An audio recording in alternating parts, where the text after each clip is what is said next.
a eu cette gêne d'agriculteurs-là qui coule dans nos veines. Et c'est cet amour qui nous a guidés. Mais on avait un frère également qui est dans l'agronomie. Ibrahim Nia, c'était notre mentor que l'on fréquentait, qui nous a donné le goût. Et c'est lui-même qui nous a poussé à cette formation-là, qui nous a encadrés, qui continue à nous encadrer, à nous former, au point que on a eu ce goût-là. C'était pas du tout facile lorsqu'on retournait, parce que les environnements ne sont pas les mêmes et on était à Dakar.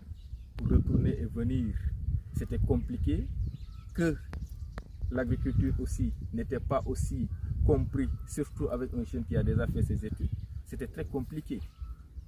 Le regard de la société était un frein, leur appréciation était une difficulté, mais comme je l'ai dit tout à l'heure, on était guidé par l'envie de se lancer. Donc on n'avait pas ce problème-là. On a laissé les gens nous user et on s'est lancé dans ce secteur. Alhamdoulilah, aujourd'hui, je peux dire qu'on est la porte d'entrée parce qu'on a ouvert la voie ou les yeux à cette jeunesse-là qui aujourd'hui ne cesse davantage de se lancer dans ce secteur. Ok. Vous pouvez un peu nous parler d'où vient le nom Pépinière de l'avenir? Oui, le nom, et pourquoi vous l'avez choisi aussi? Oui, je me rappelle très bien parce que c'était avec un ami.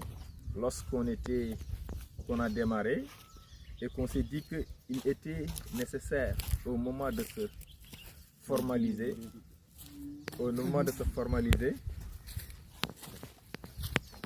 il était obligatoire au moment de se formaliser d'avoir un nom. On a réfléchi ensemble. On voulait quelque chose qui répond à ce que nous faisons, mais également qui nous renvoie à où nous devons arriver. C'est d'où le nom des pépinières de l'avenir.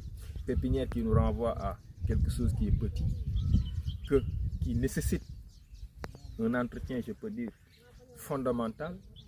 L'avenir, le temps maintenant de préparer cette pépinière-là, d'aller vers cette finalité-là qui renvoie à cet avenir. C'est pourquoi, même si on peut sortir du domaine agricole en contextualisant, c'est-à-dire le terme pépinière de l'avenir, ça nous renvoie à tout ce qui est petit, c'est-à-dire c'est un projet.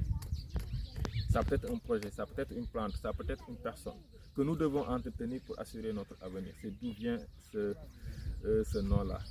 De façon, je peux dire, très naturelle également. Okay. Quel conseil donnez-vous aux jeunes d'agriculteurs, aux jeunes d'aujourd'hui? Comme nous le croyons et comme nous le disons à chaque fois également, c'est-à-dire ces jeunesses-là doivent comprendre que l'avenir de notre pays repose sur eux.